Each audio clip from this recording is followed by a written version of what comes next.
Assalamualaikum warahmatullahi wabarakatuh. Waalaikumsalam. Ya Nabi salam alaika, ya Rasul salam alaika,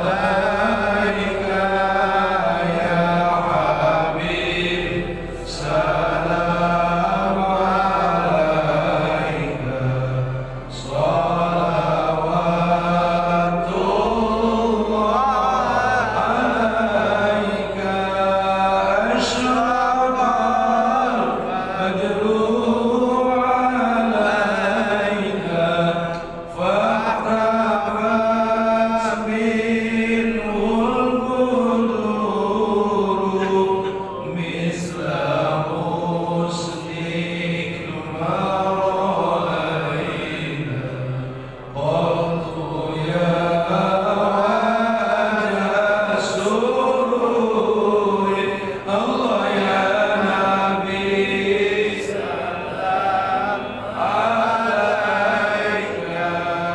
ya Rasul salam alaika, ya Habib salam alaika, salawatullah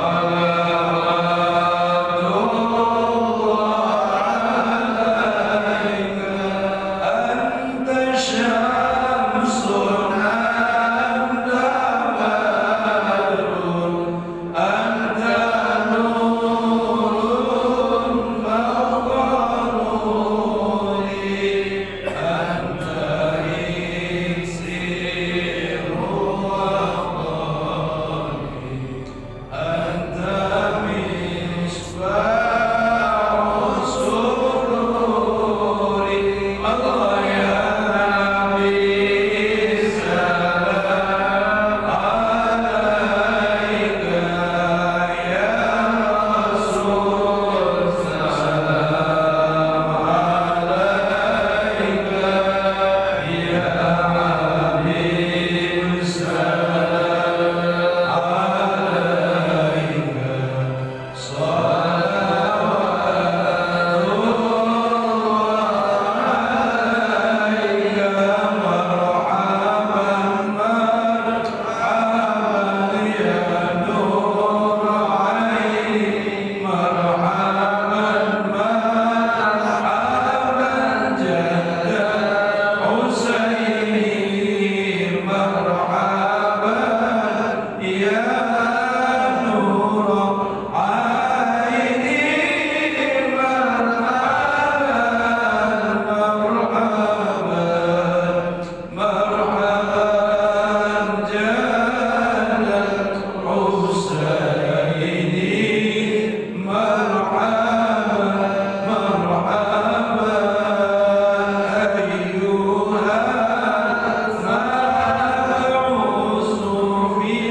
يوم حشر واجتماعي،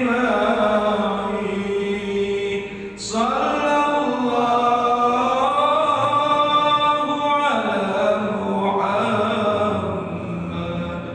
صلى الله عليه وسلم، صلى الله على محمد، مرحبا صلى الله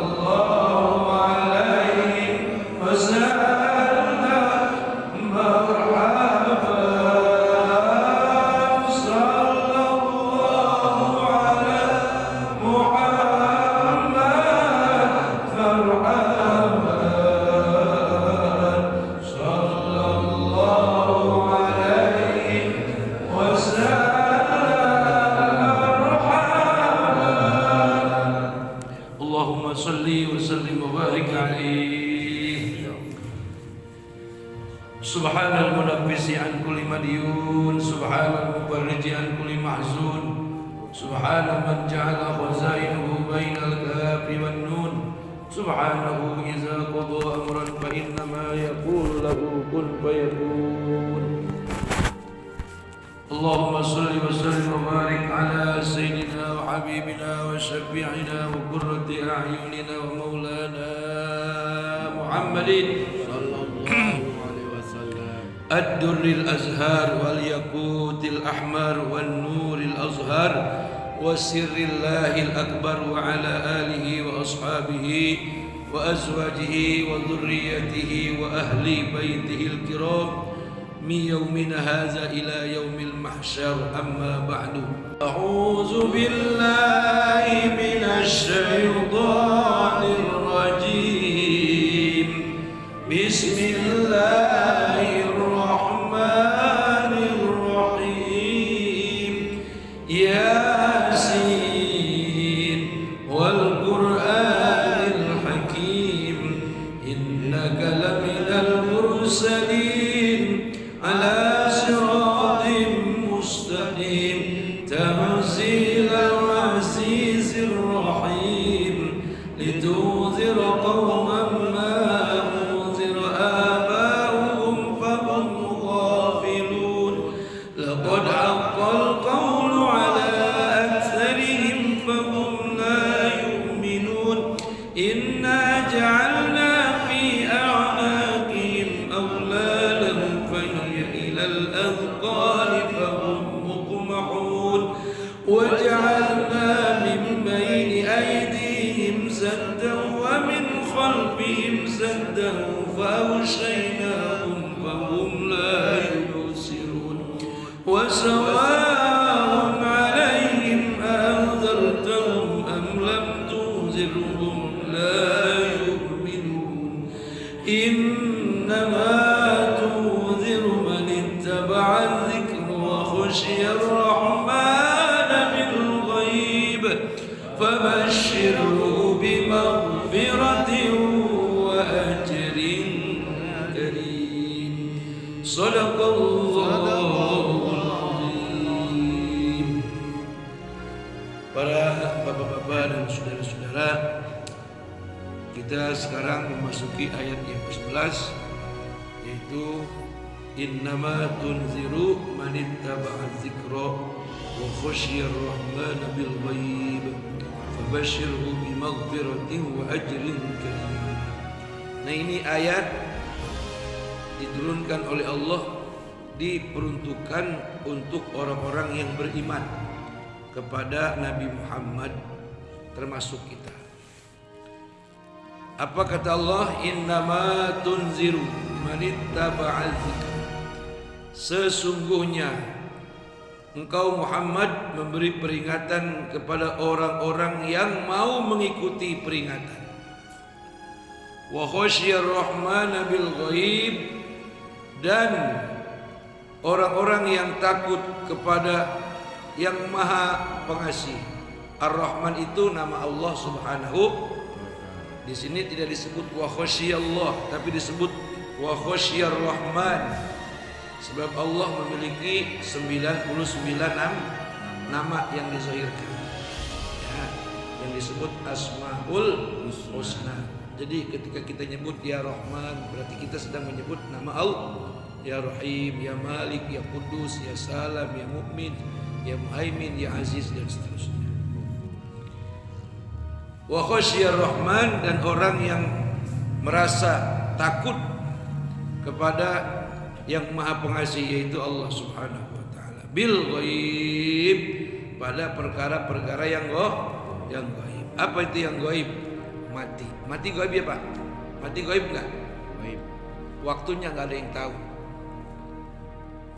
Sekalipun dikasih tahu juga ngeri juga ya Pak ya? Ngeri enggak? Ngeri. Misalnya nih, maaf nih Bang Haji Arif, dia umurnya misalnya 80, matinya jam 9 pagi, di usia 80 umpamanya. Dia tuh dari mulai jam 9 pagi, mulai jam 12 malam udah kagak enak tidur dia. Betul kagak? Betul kagak? Jika seandainya mati kita waktunya dikasih tahu, enak kagak? Beban gak buat kita? Beban. Beban ya Bang Haji. Takut, pendekannya udah ya Allah, udah gak berani kondangan. Bini dandan foto banget, udah lu jangan dandan, gue mau mati nih. Waduh, udah. Justru lantaran Allah Maha Pengasih, saat-saat dan waktu-waktu kematian kita dirahasiakan. Tapi begitu pula bukan berarti kita harus santai-santai, tapi tetap kudu waspada. Siapa yang mereka itu waspada, termasuk insya Allah kita nih, amin. Ini kita orang-orang yang waspada, ya. Kan sering saya bilangin, ketika kita bangun dari tidur itu sudah rezeki yang besar, betul nggak? Nikmat yang besar, bisa hidup lagi, ketemu bini lagi, ketemu anak lagi, ketemu masjid lagi, sholat jamaah lagi. Makanya diajarin sama Nabi, alhamdulillahillazi ahyana ba'dama amatana wa ilaihin nusyur. Ini kita kudu bisa baca doa ini Pak, ya minimal alhamdulillahirabbil alamin.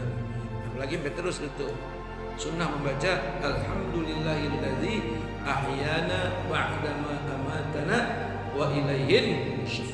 Kalau belum hafal baca alhamdulillahirabbil alamin. Segala puji bagi Allah seluruh sekalian alam yang telah menghidupkan kami, sudah kami diwafatkan, dan kepada Allah kita semua kembali. Nah, apalagi perkara yang gaib tentang pahala, tentang dosa, kelihatan nggak Pak? Pahala kelihatan nggak? Nggak ada. Kalau paha kelihatan, pahala kelihatan, tapi kalau pahala dan dosa nggak kelihatan. Tapi walaupun pahala dan dosa nggak kelihatan, bisa dirasa, betul nggak? Contoh, Bapak lantaran ketiduran subuh sampai bangun jam 8, nggak sholat subuh, berarti kan kita meninggalkan perintah Allah. Merasa berdosa nggak tuh? Merasa. Di hati beda rasanya, badan juga beda. Tapi sesudah kita bayar qadha, maksudnya kita sholat subuh di waktu yang kita bangun, badan kita kembali normal lagi. Itu namanya dosa. Di hati nggak enak itu, hati nggak enak. Apalagi yang bisa dirasa, sendal tuh sendal. Kalau bukan sendal kita itu di kaki berasa, betul nggak? Ini kayaknya bukan sendal gue dah. Itu juga sesuatu dosa. Bodo amat gue bawa aja. Harusnya jangan bodo amat dibawa aja, tungguin dulu taruh situ. Itu bukan milik kita, betul nggak?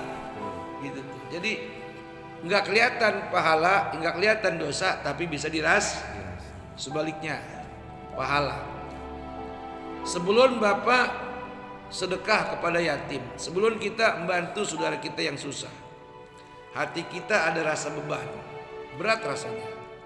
Tapi sesudah kita keluarkan duit kita bantu fakir miskin, kita bantu anak yatim, kita bantu saudara kita yang sedang dapat musibah, apa yang Bapak rasa? Ringan gak badan kita? Plong. Seakan-akan gak ada beban. Itulah pahala. Jadi pahala itu yang dapat meringankan badan kita dari segala macam penyakit, keluh kesah dan kebingungan.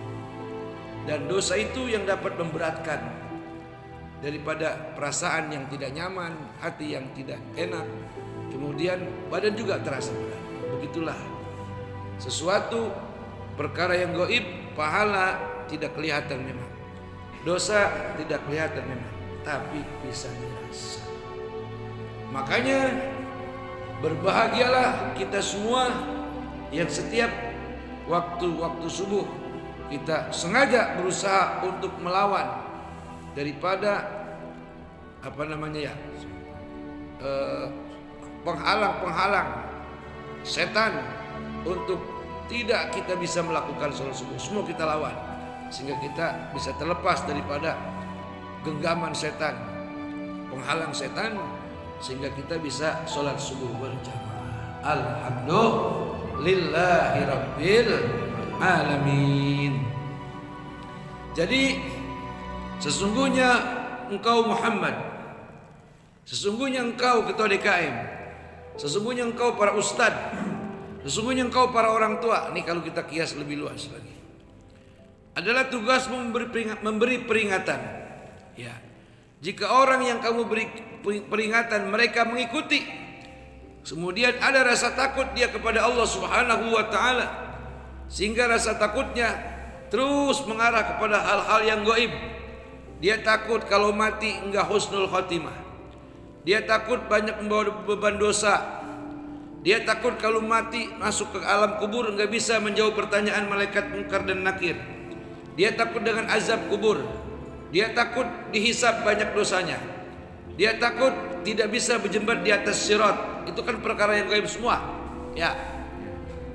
Sehingga dia yang tadinya jahil kemudian menjadi alim, yang tadinya salah kemudian menjadi soleh dan solehah. Kepada mereka jangan kita berlaku keras, jangan berlaku kasar, jangan berlaku anarkis. Berlemah lembutlah kepada orang-orang yang sudah mengikuti ajaran Nabi Muhammad. Berlemah lembutlah kepada orang-orang yang sudah setiap subuh dia ikut sholat berjamaah, insya Allah. Jadi di antara kita nggak boleh ngomong kasar, nggak boleh saling membuka aib ataupun kejelekan kita. Siapa yang nyuruh? Di Quran. Jadi Allah ngasih tahu kepada Nabi Muhammad plus ngasih tahu kepada kita. Jadi kepada orang-orang yang beriman berlemah lembutlah kita, bersikap santunlah dalam tutur kata kita. Dengan kata lain, ketika berurusan dengan orang-orang yang beriman yang berkaitan dengan utang piutang, jangan sampai menyakiti hatinya. Insya kalau janji seminggu ya seminggu, kalau janji 2 minggu ya 2 minggu. Jangan janji bayar utang seminggu, tahun depan baru dibayar. Itu nyakitin hati orang mukmin. Ya Pak ya. Itu kepada orang lain. Lalu bagaimana kepada istri? Harus lemah lembut, harus tutur kata kita yang baik. Pada saat-saat kita memadu kasih sebelum jadi suami istri, lemah lembut gak omongan kita? Asyik gak omongan kita Pak? Banyak tuh ribuan kata-kata sayang ya, cinta tiada hari tanpa dirimu gitu ya.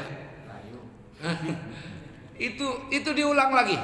Diulang lagi pada saat punya anak 1, punya anak 2, apalagi punya anak 5. Biasanya kita kalau udah punya anak 5 udah agak kurang erok sama bini. Ngerti nggak Pak? Kurang open, kurang perhatiin. Dia mudah dan bagaimana juga kita kurang open. Tapi tolong itu diulang kata-kata sayang, kata-kata cinta. Sebab kita sebagai suami bisa sukses dalam pekerjaan kita tidak lepas daripada perjuangan istri kita. Betul nggak? Dialah yang merawat anak-anak kita. Dialah yang mengurus rumah tangga kita. Tugas kita hanya nyari duit. Tugas kita hanya nyari nafkah. Dan nyari nafkah Bapak sebagai seorang suami itu dalam jalan perjuangan di jalan Allah Subhanahu sebekal mujahid fi sabilillah, seperti orang yang berperang membela agama Allah Subhanahu wa taala. Kemarin tanggal 10 November hari pahlawan. Ya. Lalu siapa pahlawan dalam keluarga? Bapak-bapak nih. Semua kita ini pahlawan. Istri kita pahlawan. Kita pahlawan untuk istri kita. Kita dan istri kita adalah pahlawan untuk anak-anak kita. Ya. Kita harus memerdekakan istri kita dari kebodohan. Betul gak? Kita harus perjuangkan tuh bini kita. Bini kita yang belum bisa ngaji, tugas bapak-bapak ngajarin ngaji, bukan tugas ustadz, bukan tugas ustazah. Itu paham ya Pak? Paham Pak? Paham. Jadi jangan pengen kawin maning, jangan. Sebab bini satu aja tanggung jawabnya berat. Dia bisa ngaji, tanggung jawab bapak, bukan tanggung jawab kiai, bukan tanggung jawab ustadz, ustazah. Dia kagak mau sembahyang, kagak bisa sembahyang, tanggung jawab bapak. Ya, dia gak kenal agama, tanggung jawab bapak. Dia gak punya akhlak yang mulia, tanggung jawab bapak. Berat tuh jadi laki, jadi suami berat. Makanya sesungguhnya orang yang akan menikah dia harus bisa baca Quran. Sesungguhnya tuh Bukan hanya punya pekerjaan. Orang yang akan menikah sholatnya udah cakep, sebab dia bakal menjadi imam bagi istrinya. Betul nggak? Cuman zaman sekarang udah kagak dipikirin yang begitu mah. Betul nggak Pak? Malah kadang-kadang pas mau nikah nyebut 2 kalimat salat kagak bisa. Dituntun sama petugas dari KUA. Asyhadu, apa nyautnya? Asadu. Ya ketahuan gebleknya nih. Tapi Islam, tapi nyebut persaksian kepada Allah aja kagak pas nyebut kalimatnya. Asadu kata dia. Asadu ala ilaha illallah, begitu. Wa asadu anak Muhammad kata dia. Nama Nabi diganti Muhammad Rasulullah. Kayak orang baru masuk Islam. Padahal dari orang boleh jadi salah siapa itu? Salah babanya. Salah babanya nggak pernah ngajarin agama berarti. Bener gajinya mah gede, pangkatnya tinggi, cuman kagak hidup sembahyang. Nyebut 2 kalimat salat baik kagak bisa. Itu Pak. Makanya Bapak tolong nih kalau punya anak perawan, kalau ada yang lancongin tanya, Tong, Dek, Mas, atau Jang, sholat apa enggak? Gitu tanya. Dia pasti nyaut, karena saya lagi ngelancong, saya enggak sholat Pak. Karena saya lagi ngelancong. Saya nanya serius, sholat enggak? Sholat Pak. Menjarang-jarang, tadi gitu. Jarang-jarang. Kalau dibilang jarang-jarang, alhamdulillah. Sebab kalau sholat mulu dari pagi sampai sore dia kagak makan, lapar nggak kerja. Ya, tanya sholat apa enggak? Ente bisa baca Quran nggak? Kita tanya Pak, berani nggak Pak? Kalau anak kita ada yang lancongin, berani nggak? Berani. Jauh baik ya. Penting itu. Sebab sesudah akdun nikah terjadi, saya terima nikah Pulana binti Pulan dengan mas kawin tersebut tunai. Tanggung jawab bapak sebagai ayah dari anak kita udah ditanggung sama mantu kita. Iya, kalau mantu bisa ibadah, tukang ngaji. Kalau mantu juga brengsek, hancur tuh anak perempuan kita. Betul kagak? Ngerti itu Pak. Nih peringatan buat kita nih. Jadi tolong kalau mau nyari mantu, walaupun ini norak, ketinggalan zaman, biarin orang bilang ketinggalan zaman. Sebab kita kagak bakal redo kalau anak kita gara-gara punya mantu yang kagak ibadah harus masuk neraka. Redo kagak Pak? Ridho nggak? Nauzubillah min. Iya. Makanya syukur-syukur anak kita yang bisa ngaji, ntar tuh mantu kita yang lelaki diajarin sama anak kita, insya Allah. Ya walaupun kewajiban si suami, emang karena suaminya kagak bisa ngaji, ya dia bukan terpaksa berkewajiban belajar ngaji sama istrinya. Alhamdulillah. Penting nih Pak jadi orang tua. Ya. Sebab sesuai dengan doa yang diajarin sama Allah, Rabbana hablana min azwajina wa dzurriyyatina qurrata a'yun waj'alna lil muttaqina imama. Tuhan kami, anugerahkan kepada kami istri-istri dan keturunan yang soleh dan solehah. Qurrata a'yun tuh maknanya soleh dan soleha. Maksudnya makna aslinya qurrata a'yun, sedap dipandang mata. Kalau bahasa Betawinya ngenakin, kagak ngenekin. Ngerti Pak? Ngerti? Bini dilihatnya ngenakin, enggak ngenekin. Anak juga sama, dilihatnya ngenakin, enggak ngenekin. Bini disuruh sholat, disuruh puasa sunnah, puasa, disuruh menjaga aurat, dia jaga. Lu jangan karaoke mulu neng di rumah, mending lu baca Quran. Nurut tuh, namanya itu qurrata a'yun. Anak gampang dinasihatin, gampang dibilangin, gampang diarahin. Itu qurrata a'yun alias ngenakin. Pengen gak Pak punya bini anak kita pada ngenakin? Pengen Pak? Pengen. Berusahalah kita untuk jadi baik seterusnya, untuk bisa mengasih contoh seterusnya. Sebab perkara-perkara goib kita kudu takut. Kita kudu takut. Sebab kalau kita nggak takut dengan perkara yang goib, hal-hal yang nanti bakal kita alami, berarti kita hidup nggak hati-hati. Justru dengan kita mengikuti ajaran Nabi, mengikuti nasihat para wali, mengikuti nasihat para kiai, para ulama, para habaib, para orang-orang soleh, para guru-guru, menimbulkan rasa takut kepada Allah akan siksa nerakanya, akan siksa kuburnya, akan perkara-perkara yang dilarangnya. Kemudian menimbulkan kita menjadi orang-orang yang berusaha, yang sering saya katakan untuk menjadi baik. Begitu. Kepada orang-orang yang sudah mengikuti ajaranmu, alias orang-orang yang sudah beriman, yang mereka sudah mengucapkan asyhadu alla ilaha illallah wa asyhadu anna muhammadar rasulullah, dan mereka dengan segala kerelaannya, keridhaannya, seluruh jiwa raganya akan tunduk dan patuh pada ajaran agama yang dibawa olehmu wahai Muhammad. Fabashshirhu, maka berikan kepada mereka kabar gembira.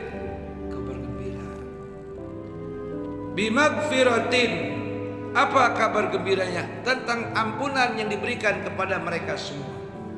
Jadi selama mereka kafir belasan tahun, puluhan tahun, sesudah mereka mengucapkan asyhadu alla ilaha illallah wa asyhadu anna muhammadar rasulullah, dosa mereka diampuni bagaikan bayi yang baru lahir. Lalu buat kita bagaimana? Kalau buat kita bukan baru masuk Islam, bukan baru mengucap 2 kalimat syahadat, itu mau udah dulu. Dari orang kita udah Islam. Kalau buat kita kemana jalurnya? Kemarin-kemarin jarang ke masjid. Kemarin-kemarin jarang sholat. Sholatnya cuma Idul Fitri doang. Lalu dapat hidayah. Mungkin karena mendengarkan pengajian waktu subuh atau pengajian di tempat-tempat lain.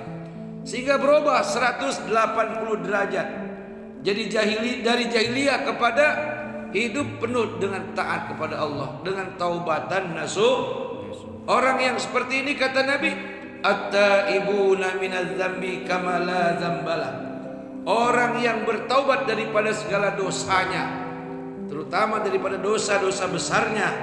Apa itu dosa besar? Ninggalin sholat 5 waktu. Itu dosa besar, Pak.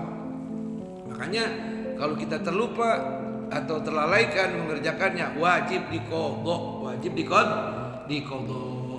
gitu. Udah tahu Pak tata cara mengqadha sembahyang? Udah tahu belum Pak? Jadi misalnya Bapak sholat johor kan jam 12 kurang, tidur Bapak ketiduran tuh, bangun asar, berarti kan johor kan sembahyang ya. Apakah Bapak cukup bilang maaf ya Allah tadi saya ketiduran?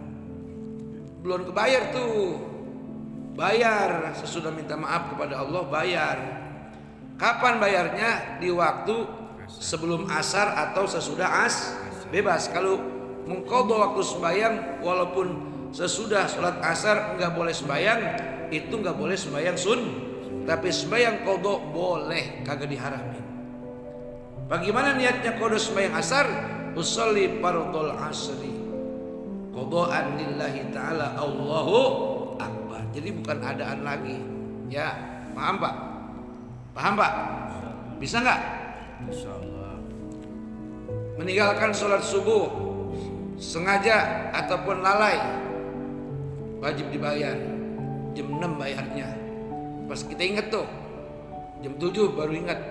Sholli fardhu subhi qadhaan lillahi ta'ala Allahu akbar.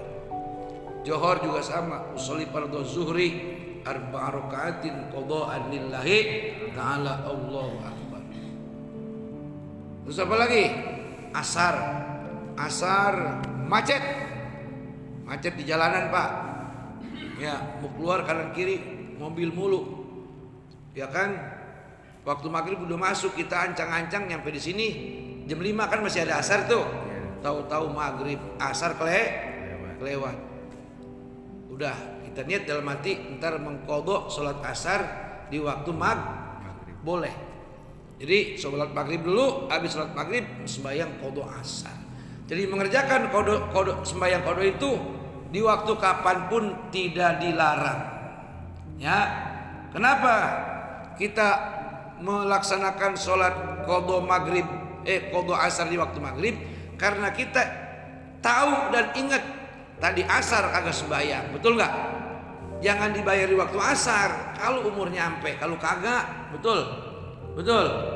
Jadi jangan salah paham, bayar qadha asar di waktu asar, bayar qadha maghrib di waktu maghrib, bukan.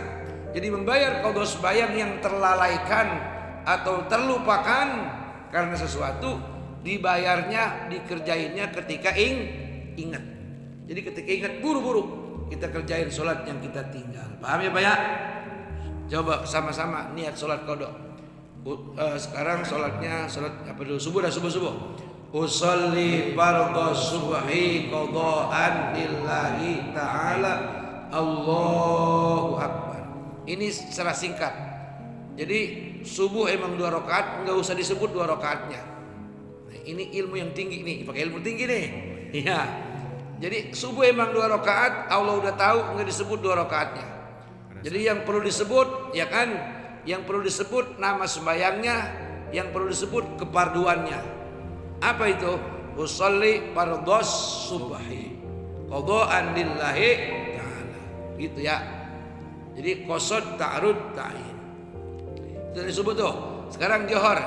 Ayo, usolli fardhos zuhri qadhaan lillahi ta'ala Allahu akbar. Asar, usolli fardhol asri qadhaan lillahi ta'ala Allahu akbar. Maghrib, usolli fardhol maghribi qadhaan lillahi ta'ala Allahu akbar. Isya, usolli fardhol isya'i qadhaan lillahi ta'ala Allahu. Isya juga sama tuh. Pas udah aja, ntar aja lah isyanya, sekalian bangun malam. Bener, bangun malam kencing dong, tidur lagi. Isyanya terlupakan. Itu isya kan paling panjang Pak. Tetap aja kita suka kelupaan. Pas ingat-ingat subuh, kodok lagi aja dah. Paham Pak? Paham ya?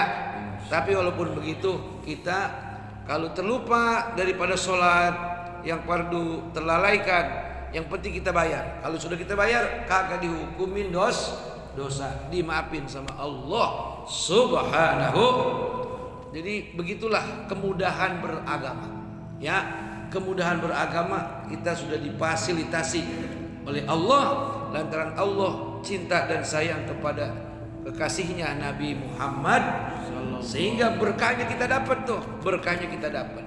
Ya, berkahnya kita dapat untuk urusan sholat yang terlupakan atau sengaja yang ditinggalin, tidak menjadi hukuman dosa yang berat kalau kita segera membayarnya dengan niat mengqadha sholat yang kita tinggal.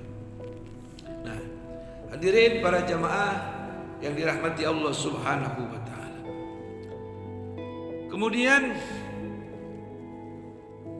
sikap kelemah lembutan. Tadi saya bilang kepada istri, kepada anak, kepada saudara-saudara kita, saya sering bilang bahwa kita kadang-kadang lebih akur sama orang lain ketimbang sama saudara kandung. Betul nggak Pak? Betul nggak? Kan banyak kejadian marah sama abangnya sampai mati, kejadian marah sama encing, marah sama encang, betul nggak? Bahkan yang lebih parah, marah sama orang tua gara-gara warisan dibaginya dikit, katanya begitu. Na'udzubillahi. Bisa aja kan itu terjadi. Orang udah nggak lagi takut tentang tentang kualat sama orang tua. Yang dilihat hanya dunia. Justru itu sesuatu yang dilarang oleh Allah Subhanahu wa taala. Jadi kepada orang-orang mukmin kita disuruh berlaku baik. Dalam ayat yang lain, Muhammadur Rasulullah walladzina ma'ahu asyidda'u 'alal kuffari ruhama'u bainahum. Tuh. Nabi Muhammad adalah Rasul utusan Allah. Muhammadur Rasulullah walladzina ma'ahu, orang-orang yang bersama Nabi. Siapa? Minal muhajirin wal ansor, muslimin muslimat, mu'minin mu'minat, asyidda'u 'alal kuffar, keras kepada orang-orang kafir. Apanya? Akidahnya. Walaupun kita miskin, jangan jual iman demi pekerjaan. Walaupun kita miskin, jangan jual agama demi jodoh anak-anak kita. Betul kagak Pak? Itu namanya asyidda'u 'alal kufar. Walaupun kita miskin, ya kan, kita tidak melakukan perbuatan yang dilarang, mencuri milik orang umpamanya. Asyidda'u 'alal kufar lakum dinukum waliyadin, begitu. Terus ruhama'u bainahum, saling kasih sayang kepada sesama mukmin, ya, saling kasih sayang kepada sesama Islam. Bahkan dikatakan siapa itu orang muslim, orang Islam, orang yang dapat menyelamatkan saudaranya dari lisan dan tangannya. Tuh, berarti ini nggak boleh Pak kita ngomong-ngomongin kejelekan bini, kejelekan mantu, kejelekan mertua, apalagi kejelekan orang tua, termasuk kejelekan tetangga, jangan diumbar kemana-mana. Kalau kita lakukan itu berarti kita bukan muslim namanya.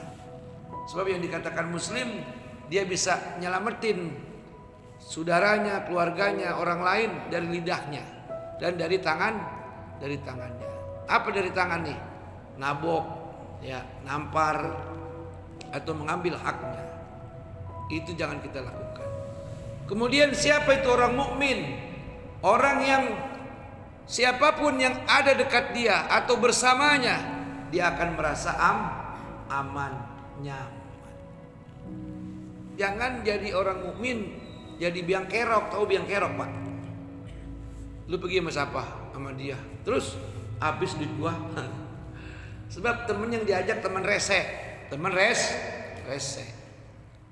Kan kita kalau punya mobil Pak, kan ini kita kalau punya mobil nih ya, itu teman yang ikut berlima kalau mobil Avanza, itu yang nanggung makan siapa?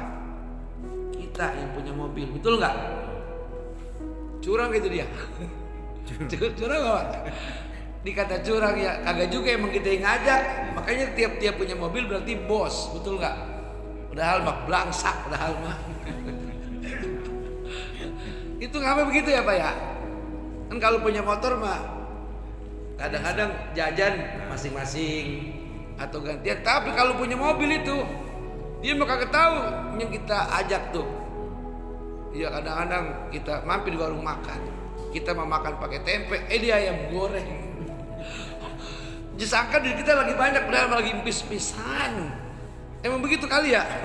Makanya kalau belum duit banyak jangan sembarangan ngutang mobil. Waduh, bener-bener Pak, bener-bener. Makanya saya sama teman kan, saya punya mobil juga.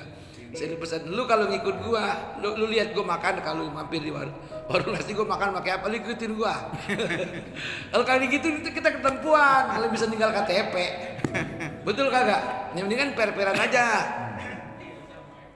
Iya, kalau gua ngambil tempe, lu tempe. Kalau gua ngambil ayam, baru lu ngambil ayam. Berarti itu cirinya. Kalau Bang Ajeng ngambil tempe, duit gua lagi pas-pasan. Kalau gua ngambil ayam atau daging, duit gua lagi lebih. Begitu caranya, betul kagak? Daripada kita bawa pulur. Kan dia tinggal nangkring, pulas lagi ngorok lah. Kita mikirin, mana bensin udah mau habis. Pula kagak bawa duit, betul kagak? Jadi kudu per-peran aja sama temen mah. Ya, daripada kita ajak-ajak juga, kita gerendang, tahu gerendang nggak? Tahu gerendang? Dongkol, pahala hilang, betul nggak? Lalu dibalikin lah, apa lu ngajak-ajak gua baru lu ajak. Nah udah salah lagi aja. Betul Pak? Betul nggak? Begitulah. Makanya kalau belum bener-bener kaya, jangan belaga jadi orang kaya. Resikonya gede. Mendingan jadi orang miskin aja dah. Tinggal ngintil, tinggal ikut, tahu bersih. Aduh, kita punya bawa mobil, pas dia mau ngorok di belakang ono. Waduh. Begitulah memang kehidupan. Para jamaah dan saudara-saudara hadirin yang dirahmati Allah Subhanahu wa taala. Jadi orang-orang yang telah mengikuti ajaran Nabi Muhammad alias orang-orang yang sudah beriman, ya, bahasa gampangnya orang-orang yang sudah mengikuti sholat subuh setiap waktu, orang-orang yang sudah merapaikan rumah Allah, orang-orang yang sudah melakukan ulas asih kepada keluarga, kepada saudara, kepada tetangga. Ketika mereka berurusan hutang, mereka bayar tepat waktu. Ketika mereka berjanji, mereka menepati. Ketika mereka merasa bersalah, buru-buru minta maaf. Itu perkara-perkara bagi orang-orang yang sudah taubat, orang-orang yang mau mengikuti ajaran yang dibawa oleh Nabi Muhammad Sallallahu Alaihi Wasallam. Kayaknya nih satu ayat baik kita amalin, kayaknya beres urusan ya. Ya Pak ya? Nggak ada dendam di antara kita, nggak ada sirik dengki sama saudara, sama tetangga, betul nggak? Betul nggak? Sebab kita udah mengikuti ajaran Nabi dan kita yakin perkara-perkara yang gaib mengenai dosa dan pahala itu pasti nyata. Surga dan neraka itu ada. Bapak saya tanya nih Pak, jawab dengan benar-benar. Percaya kalau surga itu ada? Percaya. Jangan pakai insya Allah Bang Haji. Percaya. Kalau untuk urusan iman percaya. Percaya kalau adanya neraka. Percaya. Percaya kalau adanya siksa kubur. Wajib percaya. Kalau kagak percaya kita kufur. Jawabannya gampang. Udah pasti kita percaya karena ada. Nggak mungkin nggak ada. Kalau azab kubur nggak ada, neraka nggak ada, mau ngapain? Ngantuk-ngantuk kita lelungu-lelungu, tahu lelungu-lelungu ke masjid, gerimis-gerimis ke masjid, betul kagak? Mendingan tidur. Orang surga kagak ada, neraka kagak ada, mau ngapain ibadah? Seumpamanya, betul nggak? Pahala kagak ada, dosa kagak ada, udah mati percis kayak binatang, kita kagak diseksa, udah jadi tanah. Lah mau ngapain ibadah? Betul kagak? Udah aja isma syi'ta, berbuat semau kita. Seumpamanya, sehubungan pahala ada, dosa ada, neraka ada, surga ada, siksa kubur ada. Lah kudu hati-hati. Lah kan dua hal yang kita takut. Gua mati dapat azab kubur apa nikmat kubur? Kan jadi pikiran. Terus gua nanti di akhirat gua masuk surga apa neraka? Kan begitu. Betul kagak? Dari sebab itulah datang bulan Ramadan kita puasa. Empis-empisan perut mana sambil kerja, ya kan? Ya kalau di rumah kagak ngapa-ngapain mah enak. Johor tidur, bangun-bangun asar. Ya, tidur lagi bisa asar, bangun-bangun Tapi coba yang pada kerja, betul nggak? Ya. Masya Allah, apalagi sudah mau akhir-akhir Ramadan, godaan banyak banget. Ya kan begitu bahaya. Apalagi yang dagang di pasar, itu kalau udah 5 hari mau lebaran, udah kagak ada yang puasa. Ada lagi yang lebih berat, orang-orang yang kerjanya manggul beras, manggul semen, masih kuat puasa. Subhanallah, subhanallah. Apa? Kenapa itu semua dilakukan? Karena mereka takut. Kembali lagi pada perkara yang gaib. Dia yakin surga ada, neraka ada, pahala ada, dosa ada, siksa kubur, nikmat kubur itu ada, kebaikan itu ada. Makanya kita wajib yakin dan percaya. Dari sebab yakin dan percaya perkara yang gaib akan membuat kita takut kepada Allah Subhanahu. Dalam surah Al-Baqarah dikatakan zalika liman khasyiya rabbah. Zalika liman khasyiya rabbah. Itulah bagi orang-orang yang banyak punya sifat merasa takut kepada Tuhannya, yaitu Allah Subhanahu. Sehingga dalam kehidupan dunia innalladzina amanu wa 'amilus shalihati ulaika hum khairul. Sehingga perbuatannya di alam dunia, imannya berbarengan dengan amal soleh, sehingga Allah ganjar dia, Allah balas dia dengan kebaikan yang berlipat-lipat ganda. Dihadiahin sama Allah jannatu adnin, surga Aden. Bagaimana keadaannya? Tajri min tahtihal anhar, yang mengalir di bawahnya sungai-sungai yang indah. Ada sungai susu, ada sungai madu, ada sungai air yang sejuk tapi tidak dingin, ada sungai yang namanya sungai air yang tawar. Itu semuanya adalah karunia Allah Subhanahu.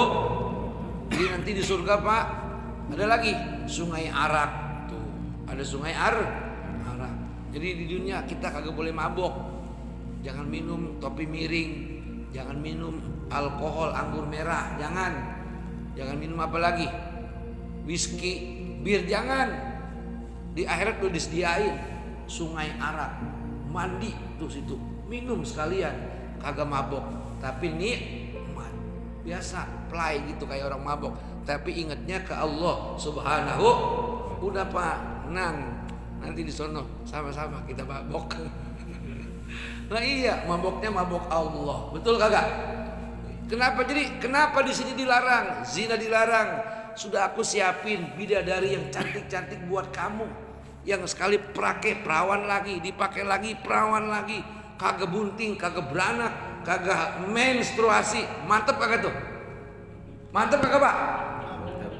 Kagak berak, kagak kentut, kagak kencing, kagak bau ketek, kagak bau badan. Tuh bidadari. Makanya kita dilarang zina, di surga udah disediain. Dalam tafsir Yasin itu ada 72 bidadari yang langsing, yang hitam manis, yang kuning langsat, yang model orang bule, juga komplit lah pokoknya. Itu buat kita nih orang beriman. Makanya wala taqrabuz zina, kata Allah, innahu kana fahisyatan wa sa'a sabila. Jangan kau mendekati zina, ya kan? Karena itu perbuatan yang keji dan jalan yang menyesatkan. Aku sudah siapin wahai hamba-hambaku, di saat engkau berzikir maka bidadari di sono dangdan. Tuh, di saat kita sholat malam dia dangdan, dia panggil-panggil Arif gitu katanya. Dipanggil-panggil nih. Apalagi yang udah tua-tua itu di Arab-Arab ya bidadari. Bener Pak, bini kita makan heroin itu. Bini manggil-manggil, sayang, aku rindu kepadamu sayang. Tuh aki-aki yang tukang zikir, aki-aki yang rajin sholat subuh, aki-aki yang sabar, aki-aki yang taat ibadah semakin taat, itu dipanggil-panggil sama bidadari. Johor dipanggil, asar dipanggil, maghrib dipanggil, isya dipanggil, subuh dipanggil, waktu duha dipanggil, waktu tahajud dipanggil. Sayang, cepatlah kau datang sama aku rindu kepadamu. Subhanallah tuh kau, masya Allah, aki-aki ini, aki-aki di bidadari Pak, masya Allah. Bagaimana gambaran bidadari? Dia meludah ke dunia, sedunia wangi dengan ludahnya. Bandingin sama ludah bini kita. Ayo, bini kita pagi-pagi belum makan apa-apa, mulutnya bentak, ilernya bentak, betul gak? Walaupun seksi badannya, apalagi doyan banget sama jengkol, doyan banget sama petek, ini angopnya bau naga. Iya, kita tidur dihadapin sama dia, kita agak sanggup dah. Dia ngomong apa bang, tidur kagak mau ngadepin kita. Mulut lu kalau angop bau naga berbisa. Sama jengkol doyan banget sama petek, nyikat gigi jarang. Dangdan, tapi jarang nyikat gigi. Kira-kira sedap apa bentak Pak? Itu bidadari surga. Wah, pokoknya mah bidadari surga itu buat kita semua, buat kita, buat umatnya Nabi Muhammad Sallallahu Alaihi Wasallam. Ini saya ngomongin bidadari, kata bapak-bapak, gue pengen mati buru-buru. Emang apa? Di dunia bini gue cerewet banget. Makanya rata-rata itu suami yang bininya cerewet banget itu kalau mati meremnya kenceng. Iya kagak ada yang melek sebelah, nggak kenceng, dia udah pengen banget mati sebetulnya mah. Udah pusing sama bini yang cerewet. Pulang apa diperiksain, kagak mau duit dimentak. Ya kan? Kita mau bercerai malu sama anak. Pulang kemana? Kekayaan bini kita. Laksak bener. Dia cuma kagak ngomong begini doang, ya Allah cabut apa nyawa saya, cuma kagak ngomong begitu. Makanya pas dia mati itu matanya merem rapat. Udahlah, selamat tinggal istriku yang cerewet. Aku akan berjumpa dengan bidadari. Alhamdulillah. Ada Pak yang istri cerewet ada? Nggak ada. Jangan bilang nggak ada, pasti ada. Pasti ada, segini banyak ada. Pasti ada lah. Cuman dia simpen di hati. Subhanallah, Allahu Akbar. Hadirin para jamaah dan saudara-saudara yang dirahmati Allah. Wa ajrin karim.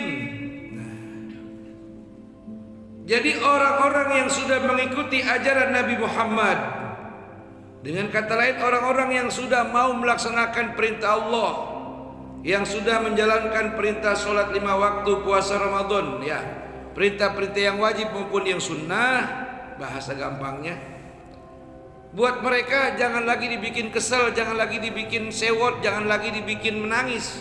Bikin mereka berbahagia bahwa segala kebaikan-kebaikan ketaatan mereka semua tidak ada yang disia-siakan, dibalas ampunan Allah Subhanahu wa ajrin karim. Selain ampunan Allah, wa ajrin karim, dan pahala yang mulia. Apa itu pahala yang mulia? Bahasa gampangnya, hidup mulia, matinya mati syahid. Atau dengan kata lain, hidup di dunia kaya, berkecukupan, rajin sedekah, rajin ibadah. Mati husnul khotimah, di dalam kubur mendapatkan nikmat kubur, bangkit dari hari kiamat sebagai hamba Allah. Ketika dihisab, timbangannya lebih berat ke kanan, banyak amal kebaikannya. Ketika berjembat di atas siratal mustaqim, bagaikan kilap yang menyambar, terelep cepat sekali, udah sampai di telaga Haudi Kausar milik Rasulullah. Itu yang kita mau, itu yang kita pengen. Itu disebut wa ajrin karim. Dan daripada balasan Allah selain ampunannya, yaitu pahala yang mulia. Yani ya Muhammad, inzaruka bil Quran la yufidu illa man amana billah wa bi risalatika faman ittaba ahkamal Quran wal hadis wa zakarallaha ta'ala bil qalbi wal lisani fi halil ghaibati minal khalqi wa khafa minal azabil ghaib alladzi akhbara bihi al-Quran wal hadis faman kanat bihi hadhihi al-awsaf fabashshirhu bi anna Allah ta'ala yaghfiru jami'a dzunubihi wa yudkhiluhu al-jannah. Tuh. Jadi wa ajrin karim, segala kesulitan di alam kubur dihilangkan, segala kesulitan di akhirat dihilangkan oleh Allah Subhanahu. Jadi wa ajrin karim, surga dengan segala bidadarinya yang tadi saya bilang, cantiknya enggak ketulungan, seksinya enggak ketulungan, bahasanya, kata-katanya enggak ketulungan, lembutnya, masya Allah, wanginya. Pokoknya Pak, udah lemas dah kalau ngomong bidadari, lemas. Subhanallah, kayaknya udah dah, dunia enggak ada apa-apanya. Makanya para wali-wali Allah tuh dunia ditalak 3. Kenapa? Dia sudah bisa melihat surga, sudah dibuka hijabnya. Dia udah bisa melihat bidadari. Makanya dia berlaku, dia berkeadaan, berkepribadian di alam dunia biasa-biasa. Kalau punya duit dia kasih orang. Sebab di akhirat sudah menunggu kekayaan. Dia udah nggak ada nafsu lagi kepada perempuan. Sebab dia sudah diperlihatkan cantiknya para bidadari. Buat siapa itu diberikan? Buat kekasih Allah Subhanahu wa ta'ala.